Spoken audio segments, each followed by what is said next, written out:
This week, I had the absolute privilege of speaking to Thomas Bjorkman, who is quite the entrepreneur and businessman, but also the founder of the Oak Island Retreat in Sweden, which is modelled on the original retreats that were state-funded across Scandinavia at the turn of the last century. It was these retreats that helped instill the human capabilities across the people who lived in Scandinavia to face adversity and uncertainty at that time so that they could turn around and flourish. See where I'm going? In this podcast, amongst many things, we talked about the true depths of the shifts that we're seeing right now in an interconnected world. Thomas put forward how this can only be facilitated, it cannot be managed. Certainly we have to get over the hubris of man, of what we can manage and what we can only facilitate. And then we also looked at what are the real human capabilities and capacities that are required to face the unknown, the volatile, unknown, complex situation that we are faced with. The focus of this conversation is challenging and it can be scary. And you will see me, myself, during it, actually processing it emotionally. As again, I listened to a fantastic speaker who's got an amazing perspective on the world. But also, it's beautifully human, this conversation. It's so groundedly human. A few weeks ago in a podcast, I asked the question, where have all the grown-ups gone? Well, having spoken to Thomas, A, I've found one, and B, I know where the rest are starting to come from. I found this, as I said, a beautifully, beautifully human conversation. And still today, the day after I've recorded it, I'm still processing it. I'll be honest, I cried after I spoke to Thomas with just joy that there is someone there who is championing and taking being human so very seriously. And I think there's so much to be learned from this. So enjoy, Thomas. Hello and welcome back to WA Real. I'm your host, Bryn Edwards. Today I have the great pleasure of welcoming Thomas Bjorkman to the show. Thomas, welcome. Thank you, Bryn. Thank you for having me on your podcast. You're very welcome. So for listeners, you're over in Stockholm in Sweden currently. Yes, absolutely. So I hope we still will have a good connection. It looks like we have a clear connection. So I'm Swedish. I'm Swedish, born in Sweden, but I've been living in Switzerland and most lately the last 15 years in London. So, but I'm very happy to have spent the last 6 months during COVID in Stockholm, where I have a lot of my projects currently. Excellent. So for those who are uninitiated, you're a financier, social entrepreneur. You also founded the Oak Island Foundation and also co-authored a book called The Nordic Secret. That's a fair summary, is that correct? Absolutely. I left banking.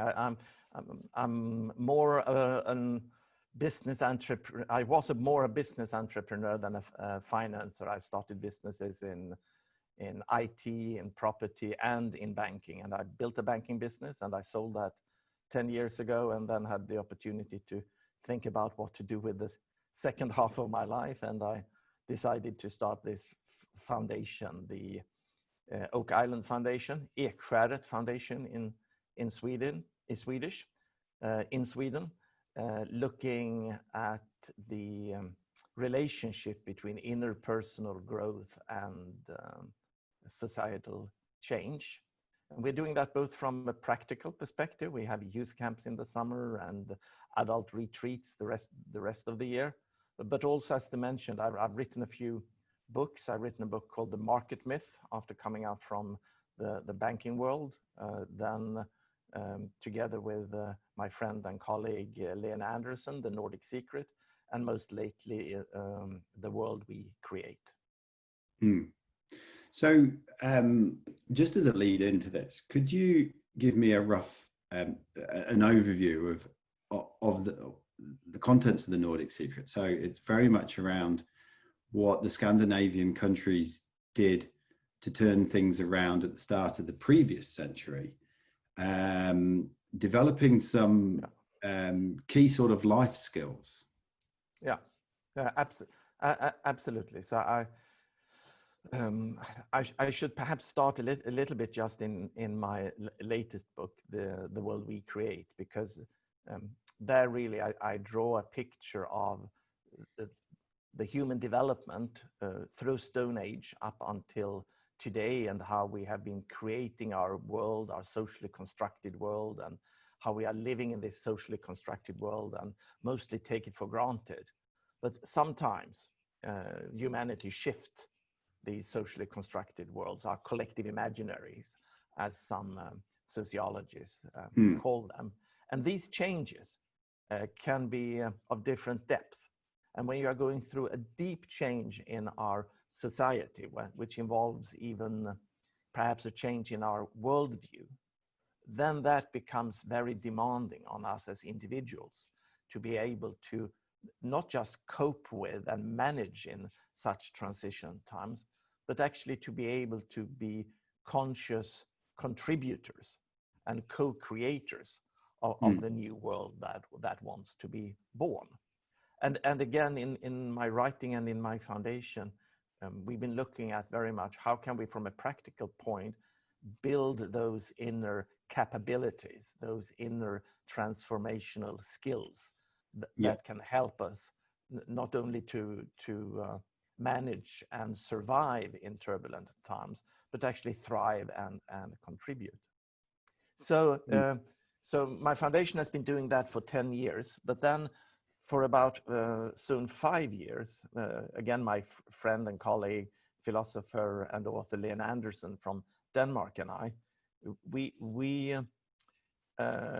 noticed that something that is hidden in the history of the Scandinavian countries, and even forgotten a lot in the Scandinavian countries, about how we managed this, again, a very turbulent transition from, in the end of the 1800s, being the poorest, non-democratic, agrarian societies in Europe. I mean, in Sweden, at the end of the 1800s, some estimates are that up to 30% of the working population emigrated, mainly to the US, because they were just suffering and starving. And then just a few generations later, even before the Second World War, all the Nordic countries were amongst the top of the list of the richest, the happiest, the most stable industrial democracies. Yeah. And of course, this transition, this way of managing this transition is perhaps arguably the most successful ways that it was done anywhere in the world. And Lena and I, we are the first one to point out that now we are losing this a bit in the Scandinavian countries. But back then, in the beginning of the 1900s, we did something that I think I could claim was better than any other country has done in managing the transition from the pre-modern to the modern society. And again, many reasons, but one very important and forgotten reason, and that is the Nordic Secret. And that is that we had politicians and intellectuals in all the Nordic countries who really understood the importance of personal inner growth. And specifically, they knew that in times of rapid societal change, and of course they saw both industrialization and urbanization coming, and they knew that this would be very disruptive to the societies, and also they were firmly committed to move out of an authoritarian, non-democratic regime. We were very strict monarchies back then, into democracy. In those times, it's just so easy for us humans to want to have an external authority to hold on to. Yes. Either a dogmatic religion or an authoritarian leader. Well, it makes life easy, doesn't it? Yeah, exactly. Hand over the power. Exactly, and but it doesn't work like that, does it? Of course, it's comforting in transitions to do that. But the brilliant insights from these both philosophers and politicians were that if everyone is just depending on what everybody else thinks, and perhaps ultimately to an authoritarian leader, then that leader must know everything and decide everything. But these transitions, especially if they are deep, they are emergent, meaning that you do not know exactly what is coming out, because you have technological development and social innovation and institutional innovations and all of that. So these deeper transitions in society, you can't plan them and you can't manage them. But you can facilitate them.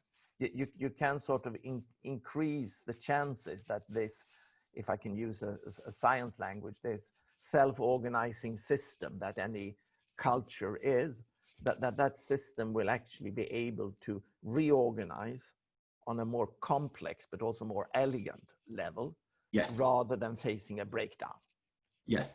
So the society will come to one of these bifurcation points where it's really either break through or break down. Just continuing that possibility does not exist.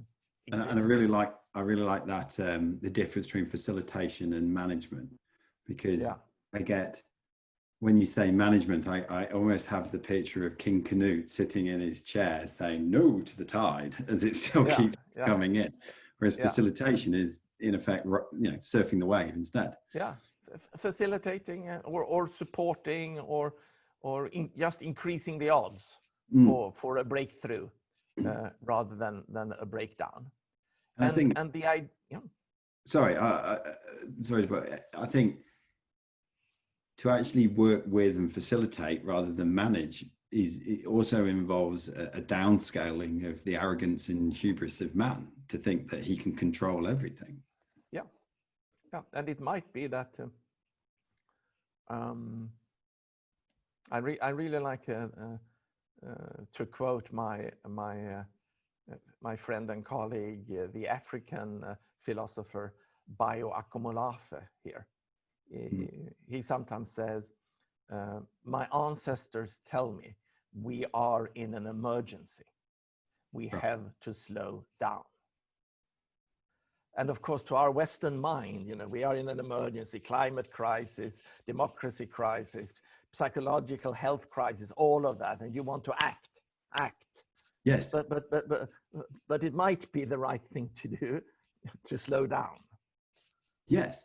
Well, the want to act is very similar to the natural stress response of flight, which is I need to do something.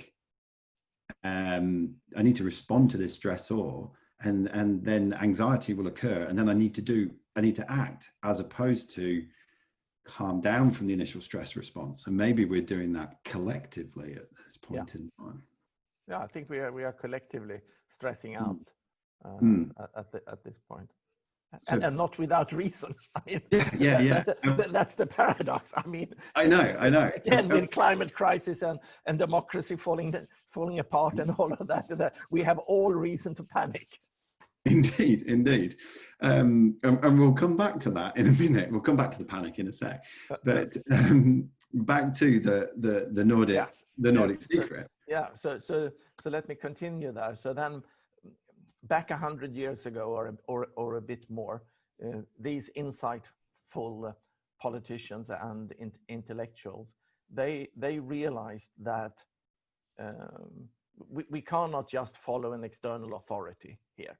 We need actually to help a substantial part of the population to be able to be grounded enough in themselves, connected to their own inner compass, not being dependent on outside authority to know what is right and wrong. And in contemporary developmental psychological language, in the language of Professor Keegan, for example, we would say that a sufficient amount of us all in the population need to leave the meaning-making state of a socialized mind, where you are dependent on your peer group and authority for not only your compass, not only your value, but also your own worth. You're seeking confirmation from the outside of your own worth. To the next level on our adult maturation journey, which in the same language is called that you are operating from a meaning-making state of self-authoring. Yes. Where you have connected with your own inner compass. Your friends might think one thing, your culture might think one thing, your president might say one thing, but you still know that you have your values, and this is what's important for me, and this is what I'm acting from. And then in order to help a substantial part of the population to actually reach this inner level of maturity that some argue is a necessity to have a functioning democracy, because democracy sort of presupposes, the theory presupposes that we are all in this sort of self-authoring mind, which we have the capacity to make our own mind up. Which we are not. So do you know what they did? And of course, you listen to my TED talk and other things, so you know that. I know that. The Nordic Secret is really that they started what perhaps today could best be described as retreat centers. Yes. And they started a lot of these retreat centers all over Scandinavia. So by the turn of the last century, year 1900, there were 100 centers like this just in Denmark. Wow. 75 in Norway and 150 in Sweden, where later on, with full state subsidy, young adults in their 20s could spend up to 6 months in retreat in order to learn about new technology, learn about self-organizing, how you organize communities and take action. But perhaps most importantly, with the explicit aim of starting the maturation journey towards self-authoring. And they actually had, as we describe in the book, they had very advanced psychological theories about these important developmental stages in life. And just finally, when this was at its height, almost exactly 100 years ago, then 10% of each young generation in Sweden and Norway and Denmark had the opportunity to participate in one of these 6 months programs. And of course, that created a critical mass in society. And today we might be talking about a tipping point, especially since these 10% did not come just from some sort of elite group somewhere, financial elite, cultural elite, intellectual elite or something. No, they came from all walks in life, and the majority were actually from farming or working class background. That's just phenomenal that such a widespread, forward-thinking, almost social engineering project can be undertaken, and particularly by at a state level as well, because and the beautiful thing, sorry for interrupting you, I'm just reacting a little bit there on the social engineering part, because the beauty I find in this is that it's a social intervention, but it is not what I would call engineering, because then you know the outcome, or you know the outcome, or you want to push a specific set of values or action on people. Yes. And that was not the case. The beauty was that you really let people just connect with their inner compass and the developmental journey.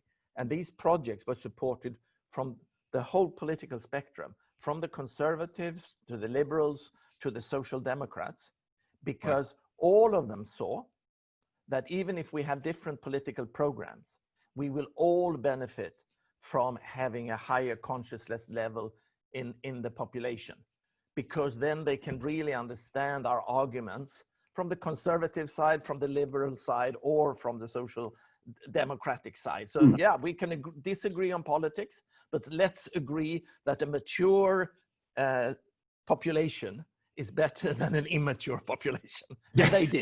And they did. Indeed, because one of the only ones, sorry for again, go on. Because the only politician who benefits from an immature population is the authoritarian politician. Yes. Yeah. He thrives on an immature population that is driven by fear and the need for outside authority. Yeah. And just to, I'm just soaking that up because, you've just connected a few dots for me there. And this often happens on my podcast. But I'm glad. Yeah. And I'm quite transparent about it when the pennies drop for me. I think the thing that blows me away as well is that it was done at a cross-party state level, because one of the challenges I have with the whole area of personal growth and self-development and things like that is that it's driven by private interests. And so I think it's fair to say that whilst there's a lot of well-meaning people, it's also a whole industry. And so sometimes the generation of income surpasses the focus on the actual output of what you're trying to do. And so the fact that that's been taken care of, I think anybody who particularly watches WA Real at some point will have weighed up, I'd love to do this course, but it costs so much money. And things like that. And or they've been on a course which they've spent some money on, and they found the sales and the marketing wasn't quite followed through into the execution. And so to take that out of it, so we can get back to the purest version of developing people and developing consciousness, and therefore a society, is just it's just staggering, really, just to even let it sink in. Yeah, I must then take the opportunity to plug another of my initiatives here, as you mentioned, this question about accessibility. Of course, we are doing this on our retreat island, the Ekfärret Island, just like people are doing everywhere in the world. I mean, I think the most famous center for personal development and growth might be the Esalen Institute in Big Sur in California, where very many of these techniques for personal growth were pioneered in the 60s and the 70s. But and I still believe strongly, of course, that in the human personal connection, often out in nature, and these retreat centers were out in nature, and Ekfärret and Esalen are out in nature, and we are trying to use nature as a catalyst in these processes. Yes. Having said that, they are, as you say, expensive. It's expensive to travel, and you need lodging, and you need everything. And so what my foundation in Stockholm is experimenting with is, together with another foundation in Stockholm called the Norrsken Foundation, the Northern Lights Foundation, which is a technology for the common good foundation. We are developing a platform, a digital platform for personal development. And that is a non-profit, open source, co-created initiatives where practitioners and researchers can upload their interventions, and then our users can freely download our app, 29K, at 29k.com, and then freely use this. Because I think that, again, now we need really to scale this. Personal development is not just something for an economic elite or a business elite who can sort of write this off as a business expense. For this to have impact in the world again, and especially in these turbulent times, we need to give this to millions of people. And there I think that scaling this through technology could be one way.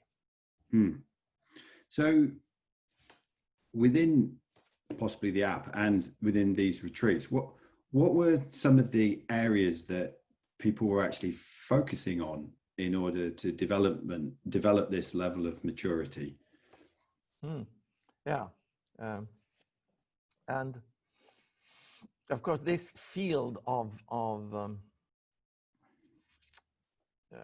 adult developmental psychology, that you might call it, this is, of course, that we can mature throughout life as humans, given the right circumstances. That is, of course, something that humanity has known since Stone Age. Yes. And of course, it has been an original part, even if in many religions this has been forgotten in practice, but I think all major religions and spiritual traditions has had an understanding of this lifelong developmental journey at its core, and wanting to facilitate that, that journey. From a more secular perspective, the German romantic philosophers and idealist philosophers who wrote in the beginning of the 1800s, they had a very clear view on this human developmental journey from a secular perspective.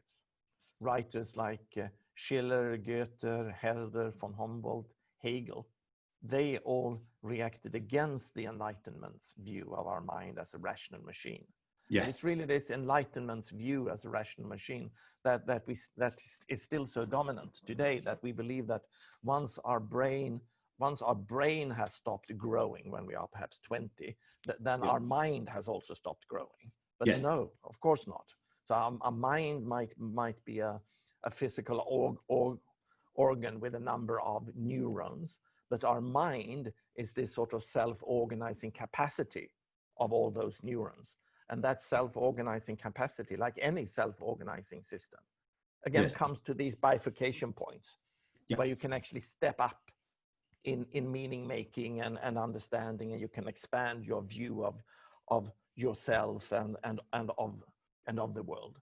And these developmental journeys, these philosophers, again, Goethe, Schiller, von Humboldt, they wrote extensively about those. And back then in Scandinavia, German was the first academic language, was the first foreign language. So of course, these intellectuals read these philosophers in original and picked up on these ideas.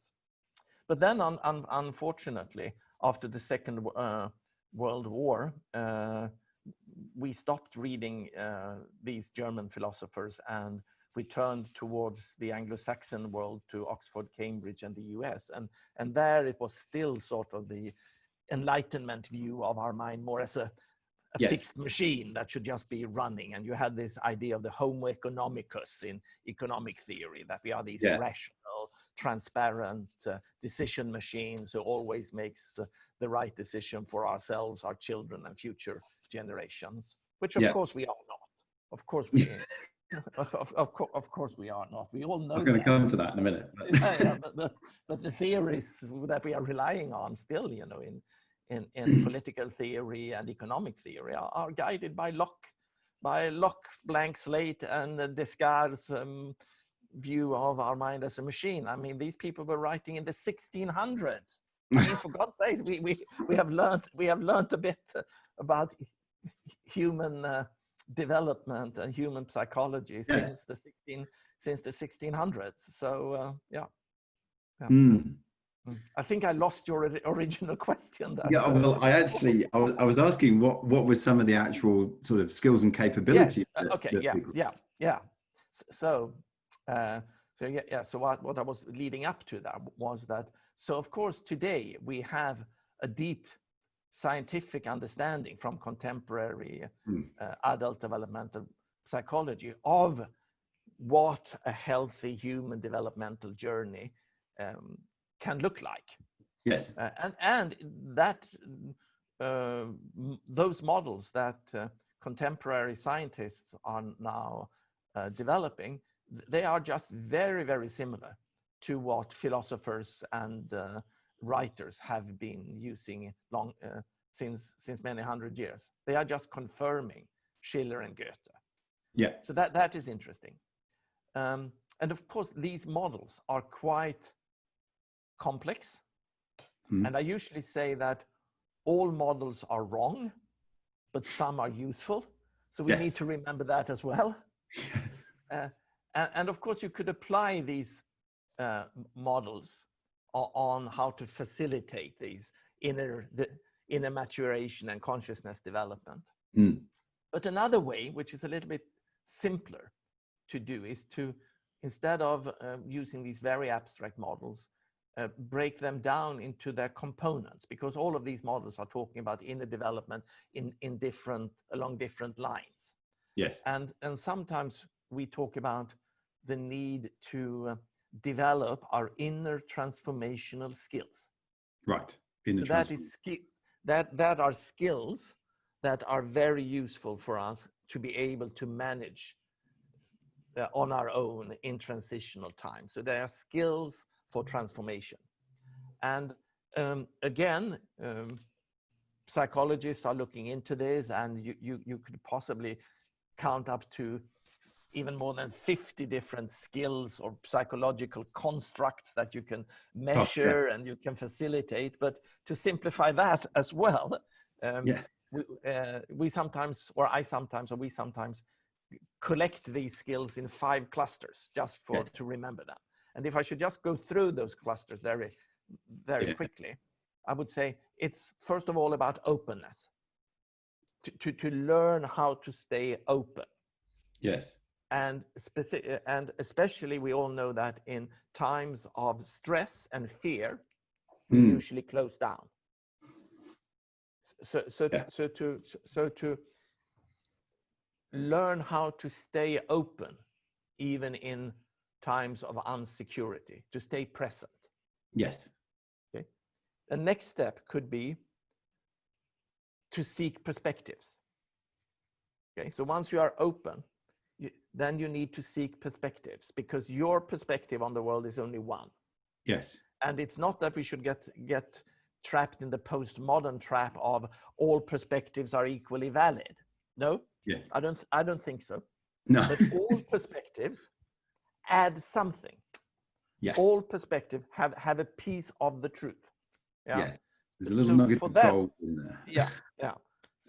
But not an equal amount of gold, depending on the situation. And here comes another level of maturation to really be able to discern what perspectives you should give a higher weight in what situation, depending on what the task of investigation is. But let's leave that to the side at the moment. But the next level is really practicing and developing your ability, not just to take different perspectives, but actively seek different perspectives on a question.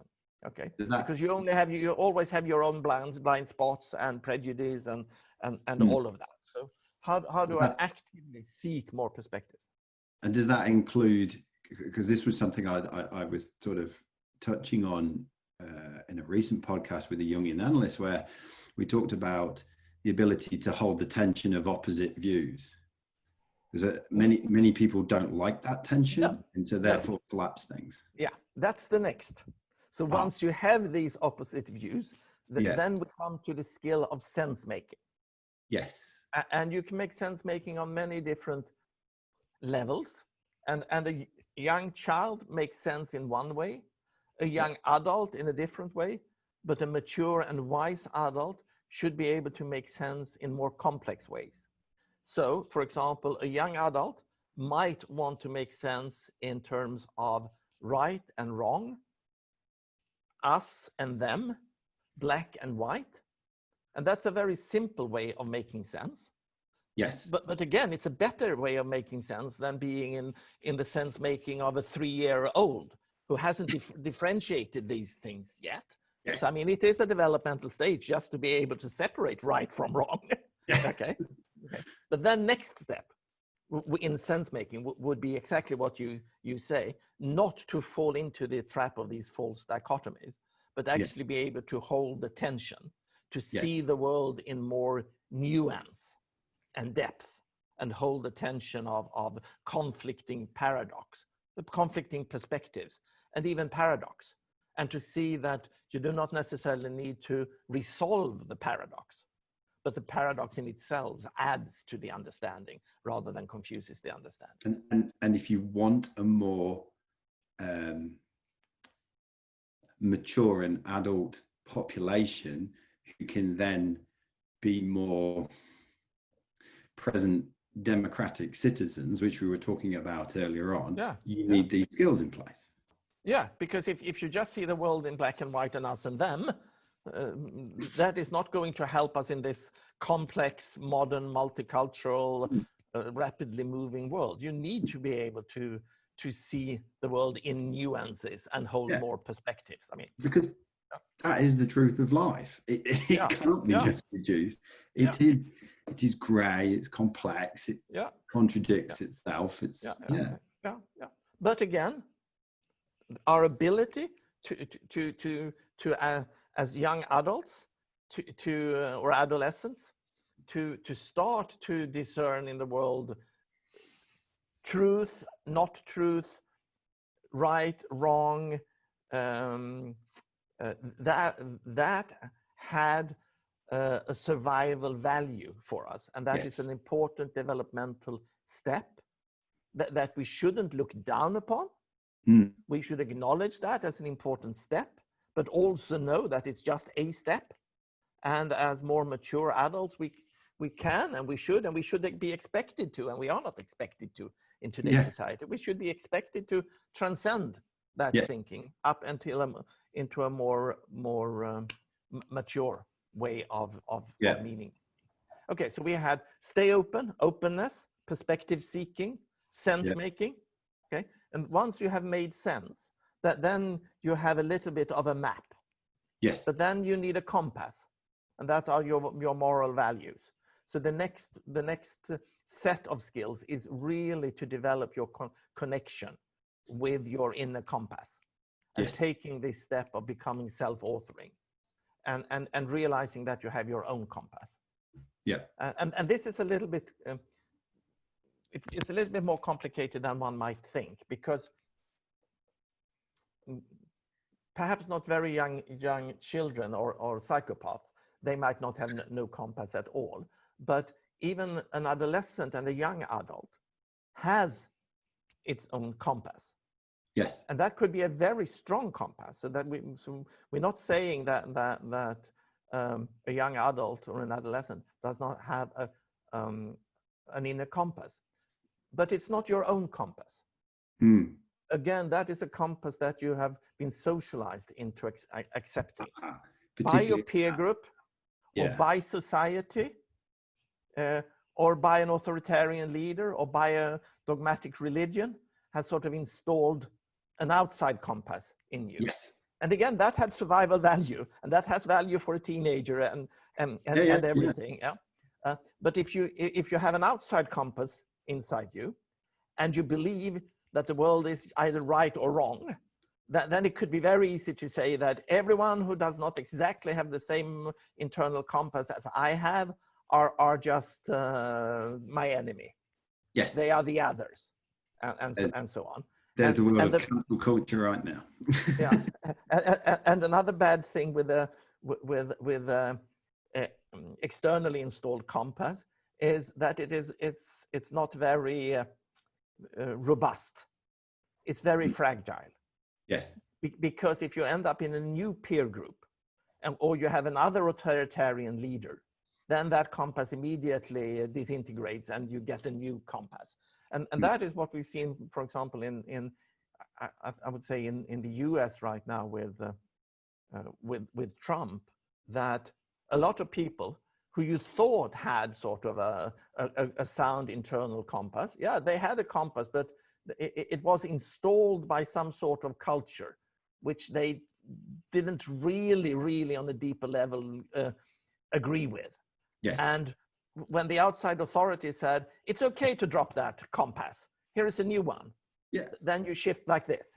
Yes. Whereas if you have found through maturation a connection to your own true inner values, then you will hold those values much more firmly. And then your peer group or your culture or your leader could say something else, but you still remain with your values. Yes. And that is why we have Rosa Parks on the cover of our book, the Nordic Secret, the black woman who in Alabama refused to give up her seat to this white person, even though the law of the land said that was what she should do. She sort of had a strong internal compass saying that no, this is what I believe in, and I will even be arrested if that is necessary.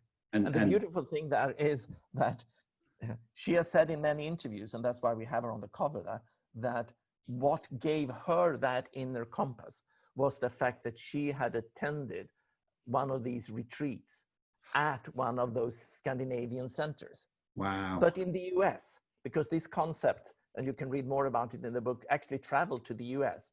And a few centers of this model were established in the US. And the most famous one is the Highlander Folk School in Tennessee, where Rosa Parks and many other of the civil rights movements leaders participated and found their inner compass and strength be catalyst for social change. And I guess so that was a parent. So now we have openness, we have perspective seeking, we have sense making, developing your own inner compass and connecting to that, and then the final set of cluster of skills. They are all about compassion.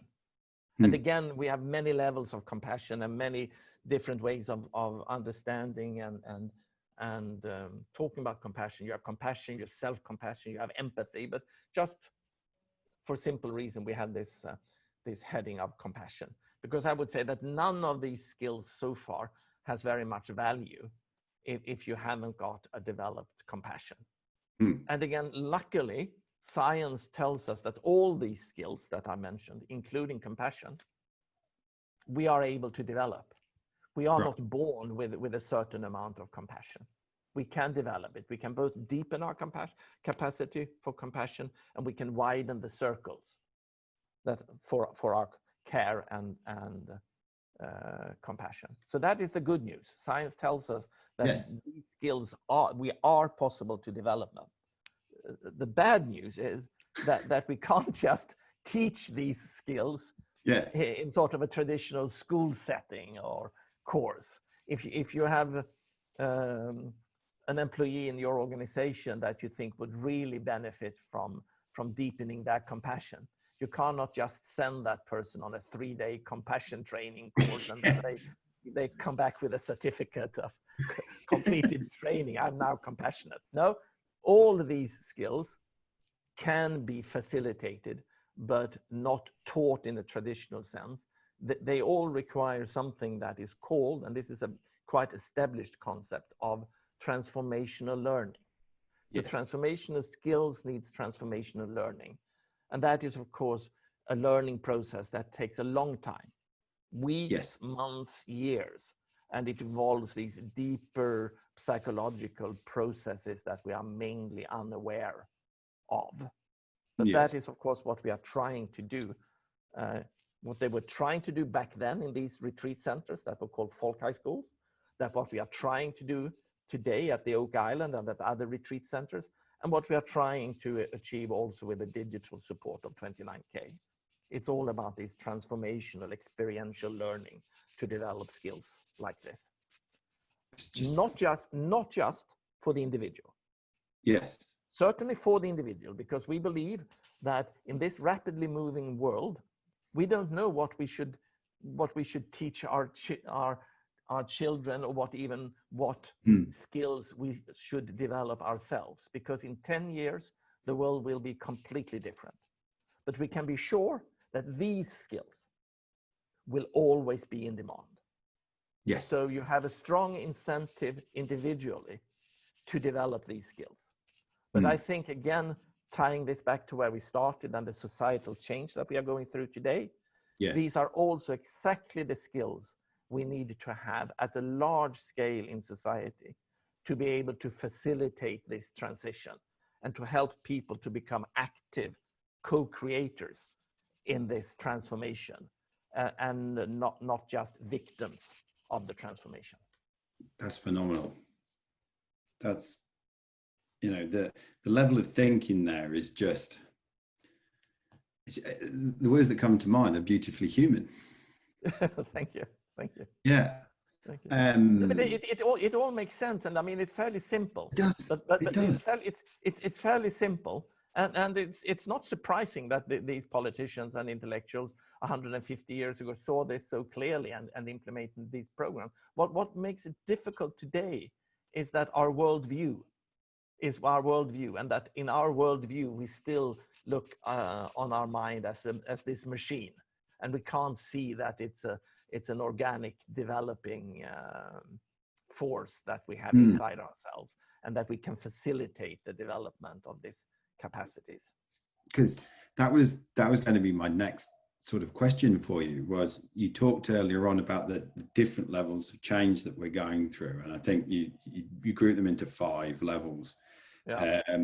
And I think you possibly alluded to one of the levels of depth that we're going through in earlier on, in the fact that you had these philosophers and politicians who could see or reacting against the rationalist Enlightenment left-hand brain thinking approach to life, which is shutting off part of the humanity and emotions and almost the Freudian id part of life.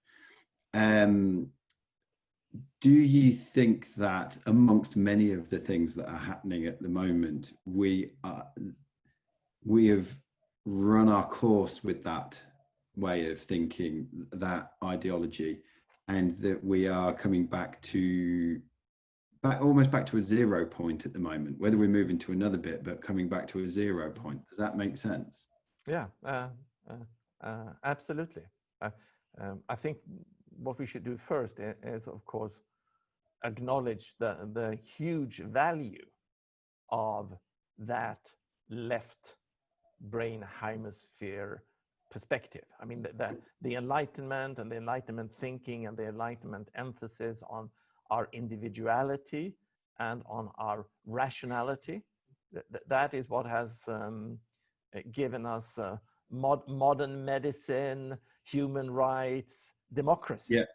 So I mean, we should celebrate the Enlightenment and the Enlightenment thinking, but at the same time, I think you are absolutely right that humanity has now come to a point where such a total emphasis on just that sort of thinking is not any longer valuable. Rather the opposite. I think that many of these components of this meta crisis that we are in right now, not the least the environmental problems, but also psychological ill health and a lot of other problems, are results of this exclusively looking at the world through that particular lens. So I think that it's not, we are at a state now where we should not throw away that lens or that perspective, but we certainly need to complement that with other perspectives and other ways of understanding our world and understanding ourselves, and realizing that the scientific rationalistic perspective is extremely valuable and powerful when it comes to understanding the natural world. But when it comes to understanding our inner world, our subjective experience, it doesn't help us very much. Yes. And also, it's very difficult to apply this. It's not completely useless, but it's difficult to apply when it comes to our socially constructed world. This world that I before called our collective imaginary, or the socially constructed world. And we should remember that today in the human world that we are living in, I mean, 95% of our human world is socially constructed. So things like money, nation states, presidents, marriages, all of that, you know, that we sort of take for granted are just human constructs, and they are usually very useful human constructs. Especially they were usually very useful in the historical setting where they were sort of invented and implemented. But you know, many of these things are very, very recent and were implemented for a particular reason. I mean, the nation state is, the concept of the nation state is just a couple of 100 years old. The concept of money might be a couple of 1,000 years old, but the concept of a market, and especially a global market, I mean, that's a very recent phenomenon. And when we are investigating these sides of our human world, both the inner world and the socially constructed world, we need to find other ways to approach this. Particularly. Sorry, I might just go on and take one example to make this a little bit more understandable and tangible. So I sometimes talk about and say that in our modern world, in our contemporary world, for me as an individual, I am totally dependent on having air, oxygen to breathe, and money to buy things to live. So for me as an individual, I need oxygen and I need money. Okay. Yes. But these are two things that have got fundamentally different kinds. To use a philosophical word, they have different ontology. Yes. Because even if the whole of humanity came together and said that we do not want to be dependent on oxygen any longer, we couldn't do anything about that. Yeah. Whereas if the whole of humanity came together, or even a nation state came together and say, we don't want to believe in money any longer, we want to allocate the goods of our society in a different way, then money would be gone tomorrow. Yes. So, yeah, but having that insight doesn't help me as an individual, because when I'm checking out at my local supermarket, if I tell the cashier that money is just a social construct, it's just an idea and an invention, I don't believe in that, she would call the police on me. Because everybody else believes in this construct, and so do our institutions. So for me as an individual, they are meeting my need for oxygen and my need for money meets me as objective reality truths. Whereas for us as a collective, they have completely different characteristics, and we have a collective freedom to shape our collective imaginary, our socially constructed world that we quite often forget about. And just to finish this, an analogy between sort of the natural things that we cannot do anything about and the socially constructed things that are under our collective control, sometimes it even seems that we are mixing this up, and we believe somehow that the planetary boundaries are up for negotiation, whereas the market forces we just have to obey.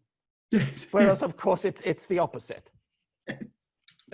So this sense making and seeing a little bit deeper into ourselves and seeing a little bit deeper into reality is super important now that these things are becoming a little bit more liquid and we are in this turbulent change. And the more people that can look deeper into society and use concepts like this from deep sociology, like the collective imaginary, can see deeper into ourselves and use deep psychology, Jungian insights about our unconscious, our archetypes and all of that, but also deep history to see back and to see these shifts that we in humanity have gone through many times before.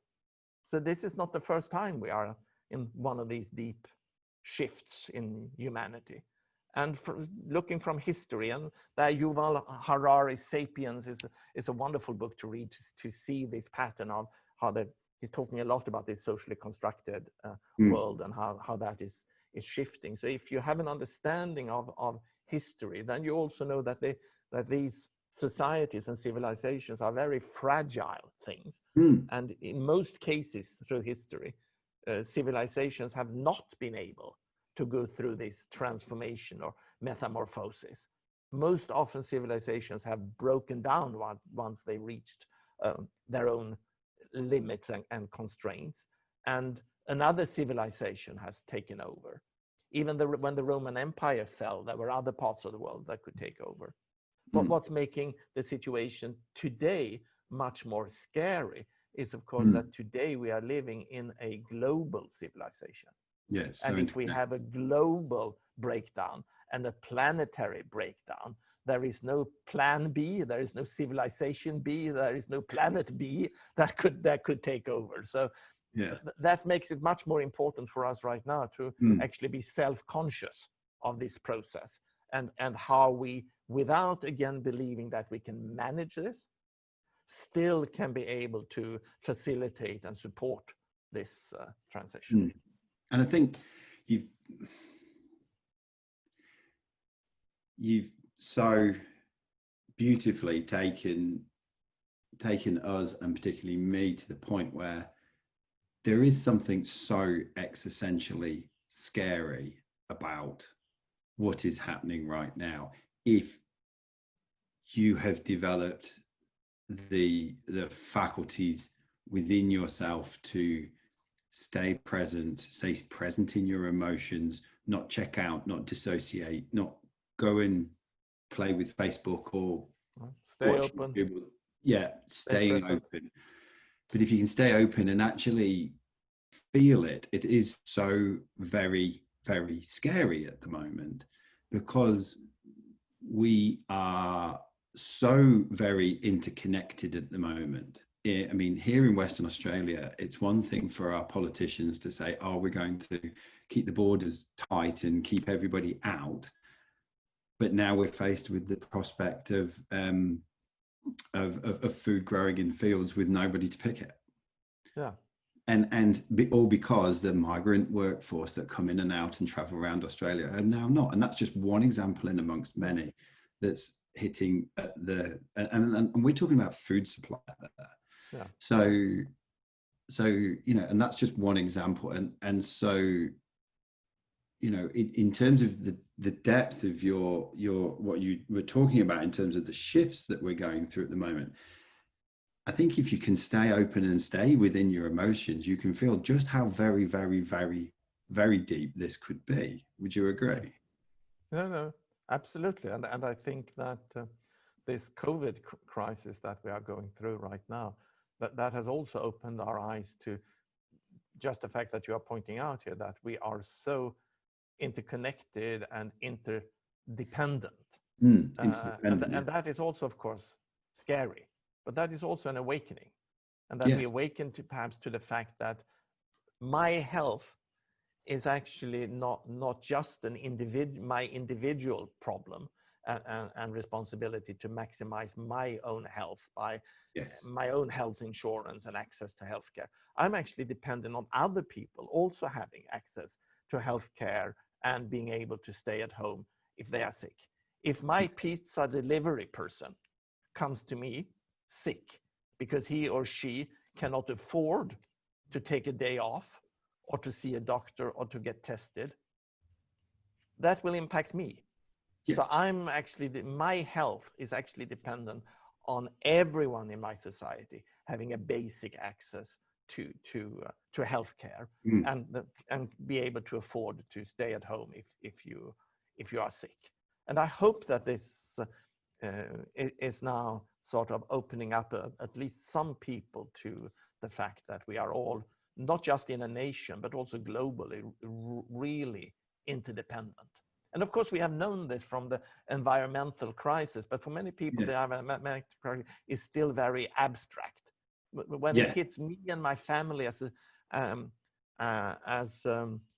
when we become sick, or we are afraid of becoming sick, it becomes much, much more immediate, and we can relate to it more easily. So for all the bad things and all the suffering that the COVID crisis has brought upon us, perhaps it has also helped us to open our awareness a little bit as humanity. I had a previous podcast guest, Professor Sam Vaknin, who, as an observation, put forward that narcissism has become a guiding principle of our society. Narcissism in relation to, we maintain focus on our reflection at the cost of our own good. And as this has continued and continued and continued, the gap, I think this is one of the things that I as an individual feel at times, is that the way we carry on is so very different to the truth of how we really are. as a human being, and that it would have to take a systemic, global, interconnected, interdependent failure for us to truly bring us back to what is real and what is not. It's interesting you talked about the money and the oxygen a minute ago, because not so long ago I like to do thought experiments in my journal, and so I decided to make a list of the top 20 reference points that I use to make a reference that, you know, that I exist. Yeah. And I made a list, you know, awake, sleep, friends, relationship, money, job, things like that. And then I put down which ones are actually real and which ones are just made up in my head. Yeah. Yeah. And I boiled it down to, am I awake or am I asleep? Okay. Am I in nature? And because I live in Western Australia and I'm close to the beach, it's, am I in the ocean or not? So was I on land or was I in water? And was I awake or was I asleep? Everything else was just made up. Yeah. And I hear what you say about, yeah, okay, so on a practical level, I can't get away with not paying for my groceries. But at the same level, you do have to realize that we are playing a game. And so as we head into recession, when we see people who are potentially thrown out of homes and starving, we have to reconcile the fact that that is happening because we're all agreeing to play a game. Exactly. Exactly. That's a beautiful input. That is beautiful. And when we wake up to that, then we can start thinking what to do about it. The problem we then immediately head into is that in this world, just for me to try to make sense of this world is so difficult. So our individual sense making is such a difficult process. Yes. But then we have our collective sense making. And in order for us to be able to change this game that we are playing, or the collective imaginary that we are living in, or whatever language we want to do, we actually need collective decisions. And therefore we need collective sense making. And we suck at individual sense making in this complex world. But collective sense making, I mean, we shouldn't even talk about it. I mean, our capacity of collective sense making today seems to be just zero. Yeah, so we have this huge freedom that we can only realize collectively, but we seem to have zero capacity of making any sense, and therefore we are not able to realize this freedom. So we are leaving a lot of freedom here on the table.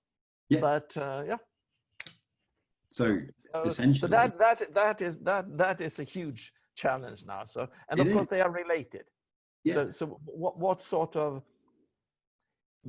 inner capacities, what sort of maturation do I need to have in order for me to be able to, in a good way, participate in a collective sense making? So that's my individual part. But then also, from a collective perspective, we also need societal structures and scaffoldings to sort of harness that potential of collective sense making.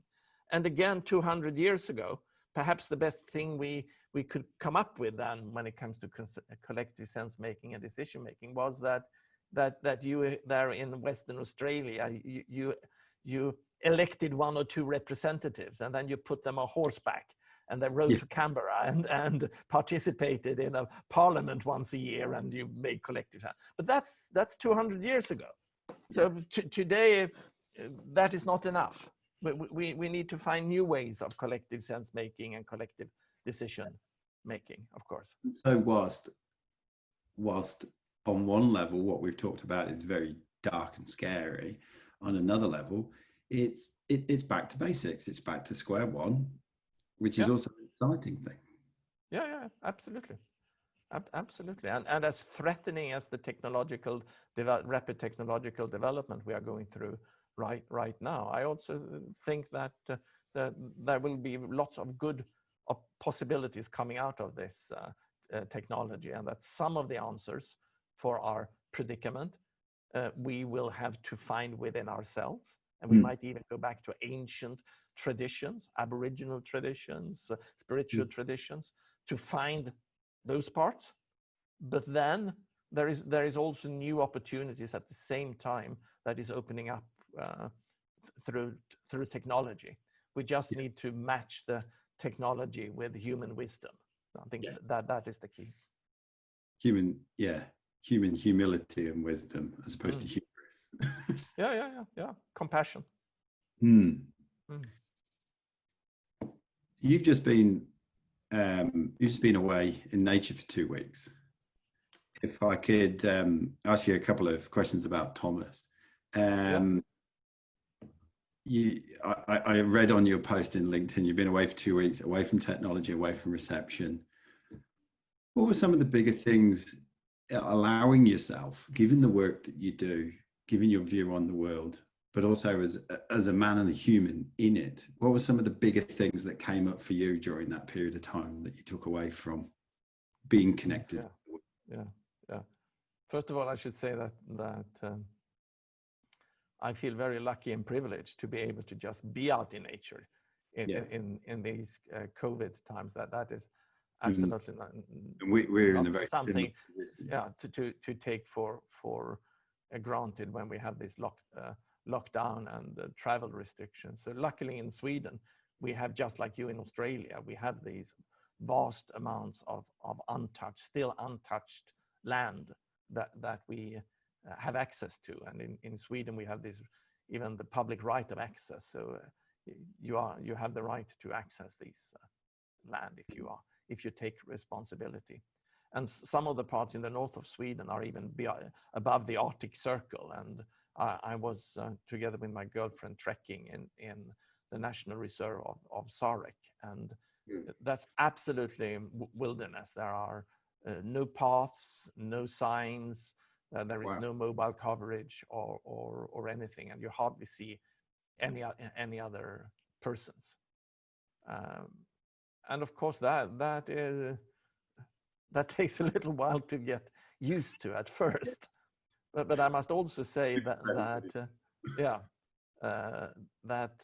in my life, it has really been out in nature, either up in the mountains or out in the archipelago, where I have been able to access deeper layers in myself. And that is, of course, one reason why my foundation has this retreat center out in the archipelago, and that we are actively using nature as a catalyst, both for individual and group processes. Yes. So for me, it's really an opportunity to try to leave civilization behind a bit, to leave all these social constructs behind, try to get rid of my worry and the ongoing narrative, and to really connect not only to nature, but also connect to my inner self, and to reflect.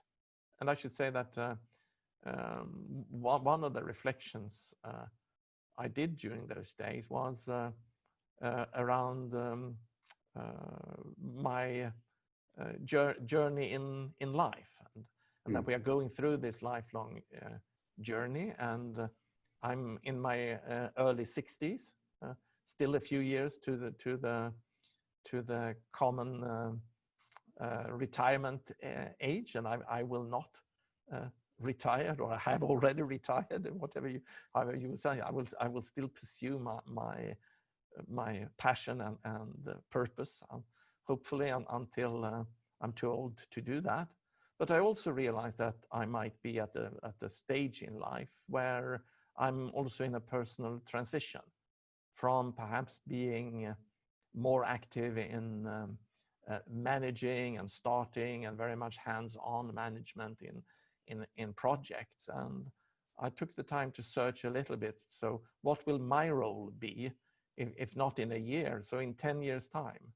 Where would I want to be personally, family-wise, and also with my passion and my purpose in life? What would be my best contribution to the world in 10 years? And of course, I didn't come up with any answer. I didn't expect to do that. But, No. you know, a few days out in nature reflecting that starts these processes that are constantly going on in our mind on the level below our consciousness. And when that process is done, something will emerge up into my consciousness, and we'll see what that will be. You don't have to figure it out. Just initiated the process with the psyche and the depths. You can't figure it out. Yeah. You can't figure it out because this is again one of these emergent processes. Just like we can't figure out what society will look like in 20 years. Yeah. I can't figure out where I will be myself internally in 10 years. But we need to think about it. And again, to make that analogy, just like I was arguing that we all need to be conscious participators in this societal transformation, I also think it's good for us to be conscious participators in our own transformation and reflect on that a bit, but not try to project manage it. Yes. Which is a wonderful lead-in to the last question that I ask all my guests. So it's a hypothetical question, but it's essentially this. If you could upload one question into the collective consciousness so that everybody sat down for 7, 8, 10 minutes and considered it, what would that be? I will give a little bit of a self-serving answer there. I have an initiative which is a media platform called Emerge, and the question that we are asking on that platform is, what is emerging? And the URL is whatisemerging.com. So I would ask that question to everyone, and to ask everyone to try to be again present and open and feel into the future. It's Otto Scharmer's leading from the emerging future sort of thing, that we can actually lean into the future and we can sense into the future and we can feel what is emerging and what do I want to contribute in this emergence and how can I contribute to a positive emergence. So what is emerging? That's beautiful. It's been an absolute pleasure talking to you today, Thomas. Same. Thank you very much. If people want to connect with your work, we mentioned a couple of platforms today. Yeah. So we mentioned 29k.org for you if you want to try personal development for yourself. That's the more practical side. If you're a little bit more on the thinking side and want to read about these things and participate in a more intellectual discussion around that, then whatisemerging.org. Yeah, superb. Thomas, thank you so much for your time today. In a world where, I'm going to quote an observation I made with a previous guest, sometimes I sit around wondering, where are the grown-ups and when are they going to turn up? This conversation has sort of reinstilled my trust in humanity, that there are people seriously thinking and seriously doing around this and taking consideration into the truth of the human journey and the desire of consciousness to transform and transcend and evolve. And so it's easy to have ethereal conversations, but to actually meet somebody who's actually doing stuff and bringing it about is next level encouraging for me. So thank you so much for your time. And thank you for those words. It was a pleasure talking. Super. Thank you.